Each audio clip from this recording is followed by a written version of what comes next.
Houston's largest international and independent film festival is almost here.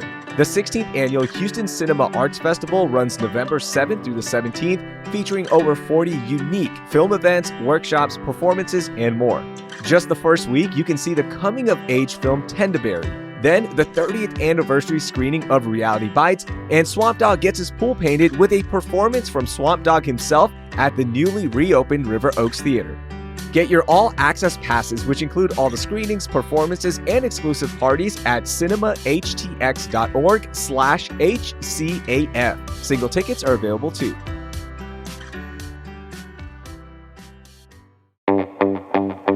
November is the month to explore Pearland's dining scene with Pearland Restaurant Weeks. From Boiling Dragon's famous Dragon Seafood Fried Rice to your new favorite Chicken Fried Chicken at Magnolia Cajun Comfort, there's a Pearland restaurant to satisfy every palate. Support small and discover neighborhood gems in Pearland this fall with Pearland Restaurant Weeks running November 1st through the 30th.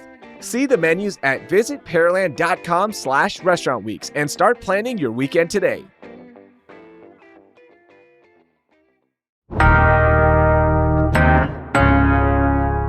Today on CityCast Houston, we're breaking down all things election with political analyst Rafael Lemaitre. From how a group of moms and dads took down the biggest school bond in Texas history, why Harris County voters are okay with some taxes going up, and why Trump got a big boost from Texas Latinos. Let's get into what all this means for Houston.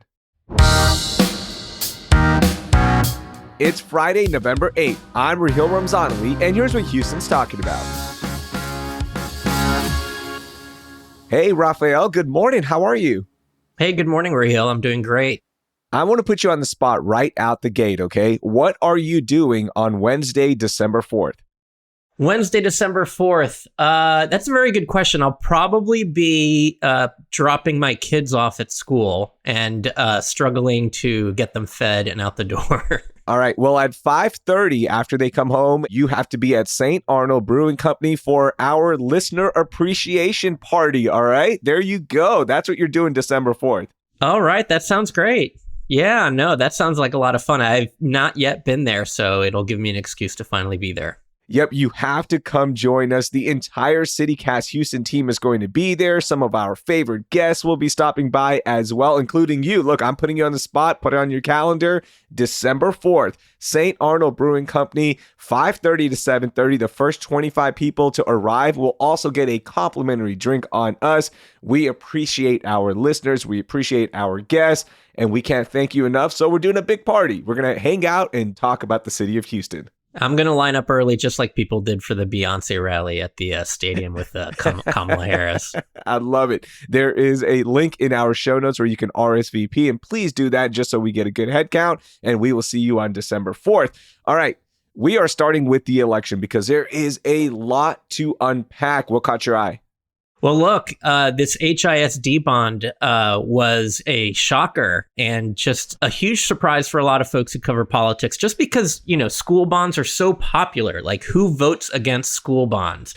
And what you saw happen here in Houston was a truly, truly authentically grassroots effort to defeat a measure that was backed by wealthy donors, backed by the largest school system, and they had spent, you know, literally millions of dollars to put this on the ballot and to promote it. And you had, you know, moms, dads, parents, students, people putting up yard signs all across the city, and they resoundingly defeated this bond, which was a huge upset for the folks who thought it would just pass easily.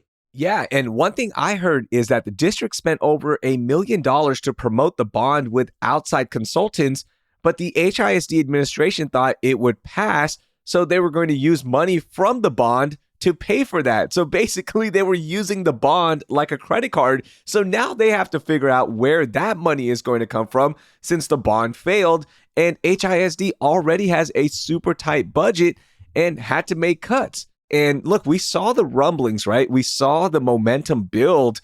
As you mentioned, all of these groups, all of these grassroots efforts started to work against the bond. And even then, like when we were talking to experts who were covering this, journalists who were covering this, they said it might be close, right? Like they're not sure. It was a blowout. It wasn't even close how much people did not want this bond.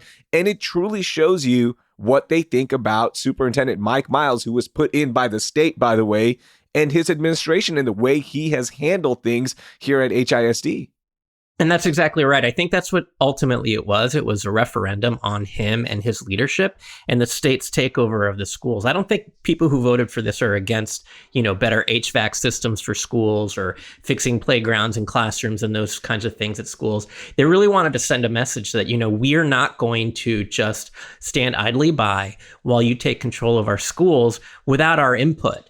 And in fact, the opponents of the bond will be the first ones to say, these schools need more money. We need a bigger, better bond. And I think they're going to be prepared to organize in support of a bond. But that's only really going to happen once the democratically elected board is reinstated and once people feel like they have control. Mike Miles has not done a very good job engaging with these folks. And you're even seeing after the election in his statements where he's basically saying, look, these people put politics before children.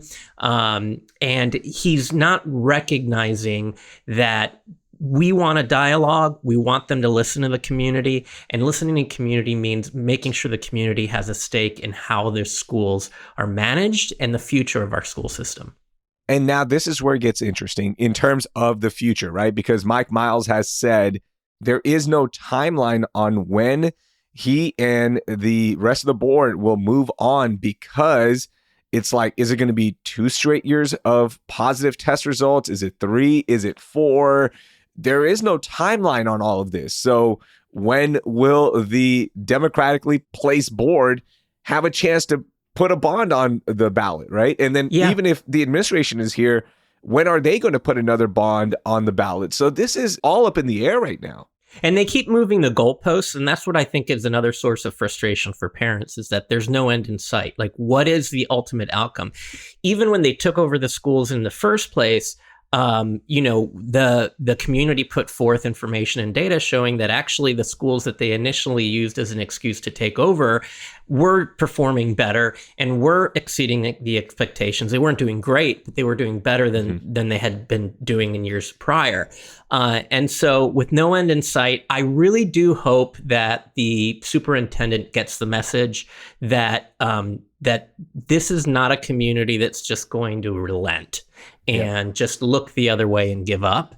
They're going to keep fighting, and it's going to be a truly grassroots effort. I mean, these folks, they didn't have the millions of dollars that were spent on political consultants, on advertising agencies, support from wealthy donors. It truly, truly was literally moms writing on the back of minivans. When you go around town and you see these messages written on the back of cars, it was really inspiring to see, because I know for a lot of us, this election was pretty, depressing in terms of the overall outcome. But for me, this is a real bright spot because it shows that grassroots organizing does still work. Hey, let's talk about the election. I'm glad you brought it up. Harris County is not as dark blue as before, right? We saw, Democrats running for countywide offices. They had narrow wins. Sean Tier, he'll be the new district attorney taking over for Kim Ogg, but faced a competitive race with former prosecutor Dan Simons. I mean, there are just so many races. You also saw the shakeup with the judicial races in Harris County. Republicans won 10 of the 16 countywide judicial seats. Why do you think this is happening? What's going on in Harris County? Well, look, there's no sugarcoating it. I think the Republicans really did have a banner election this time around. And Harris County was not immune to those national trends, but that's just what I think they were. I think they were national trends. And so just this week, you saw the local Republican Party hold a press conference and boasting about all the great work they did in Harris County to make it close for a lot of these countywide elections and for taking over a lot of the judicial races. But the truth is that what happened here was what we saw all across the country, including even in suburbs of Virginia that had traditionally been blue, kind of shifting over to the right. So them taking credit for, doing well in Harris County is kind of like taking credit for, the weather, I think. In fact, I would argue they dropped the ball. There were so many judicial races where they didn't even put up candidates where they could have and potentially have picked up even more seats. They didn't put money into the Dan Simons race for DA to any significant amount, or the county attorney or the tax assessor race. So there's no question they did well, but let's keep things in perspective. I mean, Democrats still won most of these races. The Republicans did manage to pick up a couple seats, but it was within a national environment where there's something bigger going on than just what we're seeing here. Houston was definitely in the news, obviously, with the big rally with Beyonce and VP Kamala Harris, but we were basically like a backdrop, right, for both parties here. Yeah, it was very interesting to see. Texas, obviously not a swing state, not a state where we're used to seeing national candidates come close to Election Day, I should say. But for both parties, we played an outsized role. We saw on the right with Republicans the tragic murder of Jocelyn Nungary used by the Trump campaign, not just in visits here, but literally, flying that family out to the border, out to national events, using her story as a referendum on the Biden-Harris administration immigration policies. And then on the Kamala side, obviously, you saw her come to Houston to have the rally with Beyonce and talk about abortion and reproductive rights, and really using what is happening now in Texas in terms of it being ground zero on the abortion fight to tell a story nationally. And so, I'm always, I shouldn't be surprised. Mm-hmm. I spent my career in Washington, D.C., where we thought that was the center of the attention all the time. But to have Texas be a background for both campaigns, I think was significant. And I think it's going to keep happening because it's just such a diverse state. And there's so much happening here that affects the rest of the country. When you look at the state level, Colin Allred gets blown out by Senator Ted Cruz. You working in politics, what would you do differently here in Texas and even Houston, right? If you are approached by the Democrats and they say, all right, Rafael, help us out. Like, where did we go wrong? How did more than half of Latino Texans vote for Trump, right? And you saw a red surge here in the state. What would you do differently? Well, as somebody who's worked in politics for a long time, it seems to me that the Democratic strategy for trying to turn out the Latino vote is to trot out the Castro brothers from Texas and put them on MSNBC and talk about the importance of voting for Hispanic candidates. And I think, they're great and they've done a lot of great work, but we need to be a little bit more sophisticated than that. We need to understand why these folks feel like the Republican Party appeals to them. Part of that, I think, has to do with border politics. When you go to the border, especially along Texas and a lot of these formerly blue counties that are now red counties, you'll find that there's a lot of support for the Border Patrol. They separate that from the immigration debate because in those communities, these are communities where having a job in Border Patrol and law enforcement is a huge deal, and it's great pay and it's good service and they do great work. They literally save lives all the time. And so I think the Democratic Party needs to come to the recognition that the border communities, where here in Texas there's a huge Latino population, different things appeal to those folks. The other thing I think we need to do is look at where there are voters that haven't voted before. This is where Trump excels. He pulls out and finds people who are not engaged in the political system, do not vote, and gives them an excuse to vote. And it's little constituencies. It's not just Latino men. It's, young white males who like wrestling or, comedy. And how can Democrats do the same thing? How can they match that? And Kamala, I don't fault her campaign at all. I think she ran a great campaign. She did podcasts, but there's a lot more I think the Democratic Party needs to do in terms of reaching deeper into communities in Texas and across the country, figure out what appeals to people and pull them out. This is going to be so interesting because we saw the shift, right, with the young white men, the Latinos, Black men, voters as well, shifting towards Trump. And I was thinking about this. If Trump in the next 4 years actually does lower prices and follows up on some of these promises, they might have just converted lifelong Republicans, right? Like what they do with the next 4 years is really important. This is going to be a a huge moment for the Republican Party as well, because if these promises are delivered, you're not losing these people. Well, look, in a way, I hope you're right. I hope that these voting trends are related to outcomes, because that will reward people in office who achieve what they promise they'll do. The scary thing that I find is that I don't think that will matter much to these folks. I think that this is just as much a cultural battle as it is a battle about kitchen table issues. And Trump, for whatever reason, has given a voice to a lot of people who feel marginalized by society. And, we've seen the promises he's made before not come to fruition. He said he's going to build a wall and have Mexico pay for it. Well, of course, Mexico never paid for it. He didn't build much of a wall. In fact, he did photo ops at parts of the wall that Obama built. And yet they still kind of reward him for that. So my fear is that we're going to have more of a personality-based electorate versus one that rewards good policies and programs. Because look, I mean, if you look at the record of the Biden-Harris administration, the economy on paper is actually doing much better. We're the envy of the world. They literally brought the economy back onto a soft landing when everybody said we were going to be going into a recession. They've invested billions of dollars to the Inflation Reduction Act. They've done all of these things, but it was not rewarded at the ballot box. So I hope that we get an electorate that's a little smarter, that rewards that kind of stuff, but we'll see.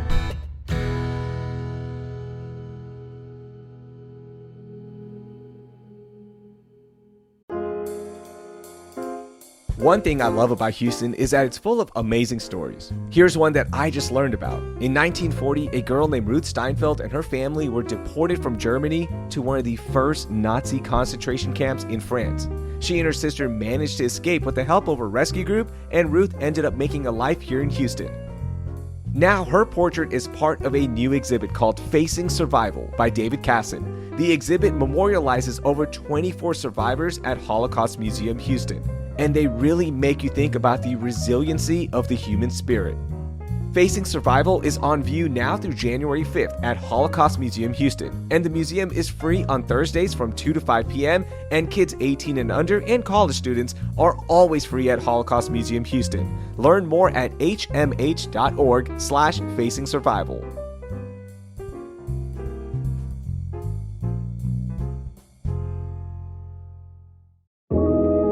Houston's original neighborhood, downtown is for everyone, and right now is the perfect time to start a new Saturday tradition with the Market Square Park Farmers Market.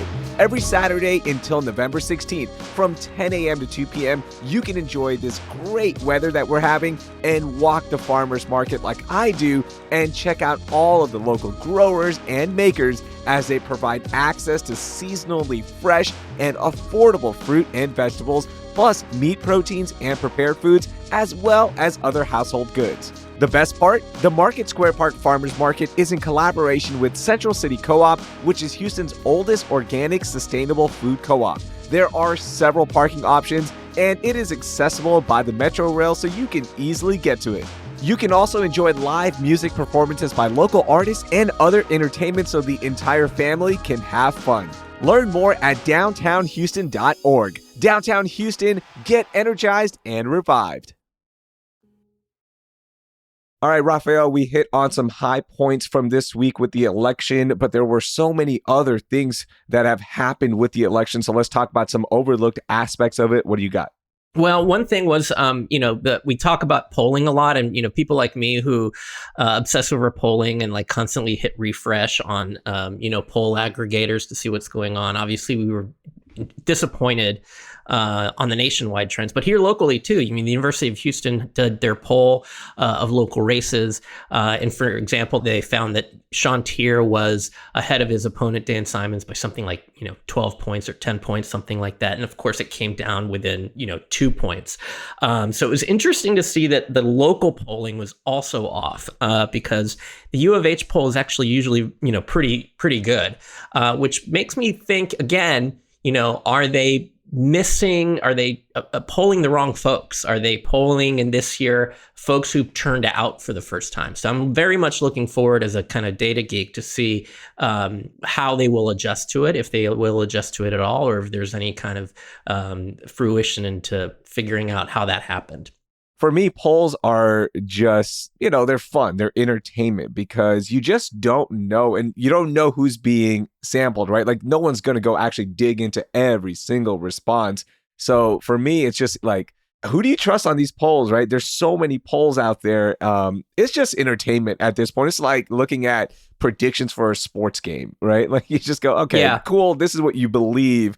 But until it actually happens and we get to see how voters are really feeling in the turnout, we just don't know. It's like little, shots of dopamine that you get, reading them. When that Iowa poll came out that showed Kamala up by a few points in Iowa, me and my friends were like, oh my God, is she going to win Iowa? And of course, I look back at the numbers and she lost Iowa big time. So it was very disappointing. But, it's that kind of like hit that you need. Yeah, for sure. My most overlooked story is that Harris County residents will see their tax bill go up once again, Rafael, because voters approved Proposition A. Now, this will increase the Harris County Flood Control District's tax rate by almost 60%, or about an extra $50. The Flood Control District said the tax hike was much needed because for more than 2 decades, they haven't had enough funds to properly maintain all of its channels and detention basins, which we all know is so critical when it rains, and God forbid when a hurricane or tropical storm come here to the city of Houston. Yeah, I'm so proud of our community for supporting this. Look, it's never a politically popular thing to propose a tax hike. But I think there's such a collective memory here about what happened during Hurricane Harvey that people recognize that this is something we really need to invest in. They passed that bond after Harvey, and it was a huge $1 billion bond. And it's paid off. There have been storms that we've had to go through since then where hundreds of homes have not flooded because of that bond. And I think people are starting to recognize that. And so they're recognizing that not only do we need to build these infrastructure projects to protect us, we also need to maintain them. So for folks here in a red wave to pass a tax increase really says something. I was also thinking that morning, if you remember, it was just a terrible rainstorm. And so I was like, you cannot plan this a little better if you want that bond to pass. People driving in the rain to go vote, that we need to pass a tax increase for flood infrastructure. It absolutely worked out. I've got one more overlooked story, and this is going to be a hard one to talk about because on election night, we found out that former ABC 13 anchor Chauncey Glover passed away. He was 39 years old, living in LA, where he moved to work as an anchor at KCAL, and it was so incredible to see him flourish at ABC 13 for the 9 years that he was here. But the reason I want to bring this up and give him his flowers is while he was here, and even before then, he ran the Chauncey Glover Project, where he mentored young men around the city. And his program, Rafael, sent more than 100 young men to college. How about that? Like, that's amazing. On top of everything he was doing, being an anchor on TV is stressful. He took the time out. Oftentimes, he spent his own money. Joyce Sowing wrote a great column about like what he would do and sacrifice for these young men just so they could be successful. And I was in shock when I saw that news. He was 39 years old.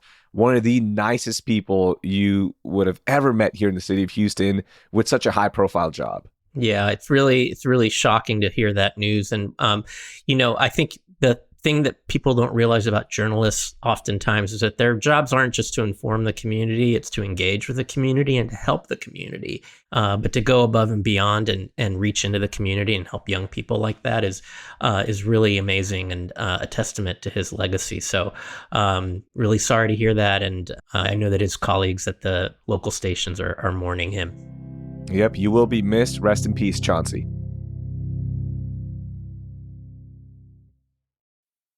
This episode is brought to you by Amazon. The holidays are here, and you know what that means? It's time to get your friends and family the gifts they deserve. Take the stress out of shopping with Amazon's great deals and low prices on a huge range of items from toys to tech and much more. Whoever you're gifting for, Amazon has great prices on everything you need this holiday season. Shop Black Friday week starting November 21st. Ryan Reynolds here for, I guess, my 100th Mint commercial. No, don't. I mean, honestly, when I started this, I thought I only have to do like 4 of these. I mean, it's unlimited premium wireless for $15 a month. How are there still people paying 2 or 3 times that much? I'm sorry, I shouldn't be victim blaming here. Give it a try at mintmobile.com/save. Whenever you're ready. $45 upfront payment equivalent to $15 per month. New customers on first 3-month plan only. Taxes and fees extra. Speed slower above 40 gigabytes. See details. All right, Rafael, let's get to our moment of joy. It's been a long week. Let's end on a high note. What made you happy this week? Well, look, if you ever want to have, friends that you haven't heard from in years reach out to you and say hi, have a hurricane named after you. There's Hurricane Rafael. It's in the Gulf. And I can't tell you the number of people who are texting me, really bad jokes and blaming me for the hurricane, all sorts of things. I don't know if there's going to be a Hurricane Raheel anytime soon. I've tried before to get it on the list. I think the worst case scenario is if it really turns into a really nasty storm and then you get blamed for a whole lot worse. But at least in those cases, I don't know if you know this, but when hurricanes are really bad, the Weather Service actually retires their name, so they're never used again. Yeah. But it's been really entertaining to hear from former friends. And, I used to work at FEMA, so even my former FEMA colleagues are texting me and giving me a hard time because they've had a hard hurricane season as it is, and they don't want to have to deal with much more. But technically, we are still in hurricane season until the end of the month. As soon as I saw that tropical storm was heading this way and turning into a hurricane, I messaged our executive producer, Laura, and I said, kind of ironic we're getting Rafael on when there is a storm named Rafael in the Gulf of Mexico, which, by the way, since 1850, only 10 hurricanes have ever been active in the Gulf of Mexico in November. That's one every 17 years. Yeah, wow. There you go. There's a little number to take home. And Hurricane Rafael, thank you so much for joining us today. See, there you go. Okay, my moment of joy. Look, this might be a little self-serving, but I just want to say how happy I am with the coverage our CityCast Houston team provided leading up to the election and even after, from deep dive episodes into the HISD bond to hearing from Houstonians on how they voted and even learning about what pink slime journalism is. I was so proud of our work, and I learned something new every single day. So big thank you to all of our contributors, our guests, and of course the CityCast Houston team featuring producer Carleon Jones, Hey Houston newsletter editor Brooke Lewis, and all of our other producers who helped during this campaign cycle, and of course our executive producer Laura Isensee. And we will be covering the aftermath of this election in the upcoming weeks and months, so definitely keep it right here on CityCast Houston. So a big thank you to everyone, and a big thank you to you, Rafael, for joining us and helping us recap this intense week. Happy to come on. Thanks for having me. That was political analyst Rafael Lemaitre. If you want to dig deeper into the stories we discussed, check out the links in our show notes. Hey, if you're new here, take a second to subscribe to CityCast Houston because we're dropping fresh episodes every weekday morning. And before the weekend hits, text this episode to 3 friends who voted this past week. Want even more Houston news and happenings? Subscribe to our daily newsletter, Hey Houston, with the link in our show notes. That will do it for this week here on CityCast Houston. Our producers were Grant Irving, Francisco Kilgore, and Carleon Jones. Our newsletter editor is Brooke Lewis, and our executive producer is Laura Isensee. I'm your host, Raheel Ramzanali. Our music is by the band All the Kimonos. We'll be back on Monday with a look at how a second Trump presidency will impact Houston. Thank you for listening, and I hope you learned something new.